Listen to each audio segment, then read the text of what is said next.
Mtu wa 11 ni al-aqul liwalidayhi, mtu ambaye ndiye alikuwa ni asi kwa mzazi wake. Asema Rasul sallallahu alaihi wasallam kama ilivyokuja katika hadithi fi Sunan an-Nasa'i, hadithi Abdullah ibn Umar radhiyallahu anhu, qala Rasulullah sallallahu alaihi wasallam, thalathatun la yanzuru Allahu azza wa jalla ilayhim yawm al-qiyamah. Watu watatu Mwenyezi Mungu hatawaangalia siku ya kiyama, hataki kuwaona, au bimaana hataki waangalia, hatawaangalia kwa macho ya huruma. Mmoja katika hao watatu aliyotaja al-aqul liwalidayhi, ar-Rasul asema sallallahu alaihi wasallam, ambaye alikuwa muovu kwa wazazi wake wawili. Lahidh, hapa Mwenyezi Mungu amejalia kwamba unapowakosea wazazi wako wawili huwafanyii wema. Hakutaja mzazi mmoja. Ntabi, liwalidayhi, wazazi wawili, ima umemkosea mama ama umemkosea baba.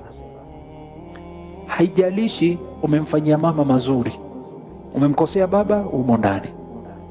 Haijalishi wewe ni mzuri kwa baba, umemkosea mama, umo ndani. Hasa ili usiingie katika hii kundi, lazima usalimike wote wawili, usiwakosee. Kwa nini tuwasema, tutanabahisha kwa nukta hii? Kwa sababu kuna baadhi ya watu wameleleka na mzazi mmoja. Ima mamako ndo amekulea peke yake ama babako ndo amekulea peke yake. Hasa mmoja asema, mimi nimelelewa na mama, kwani babangu amenisaidia vipi? Yeye ameenda ameoa, ameanza maisha mengine, mamangu ndo ameteseka na mimi. La.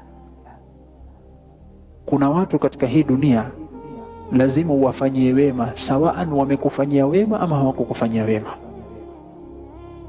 sawaan wamekukosea ama wamekukirimu.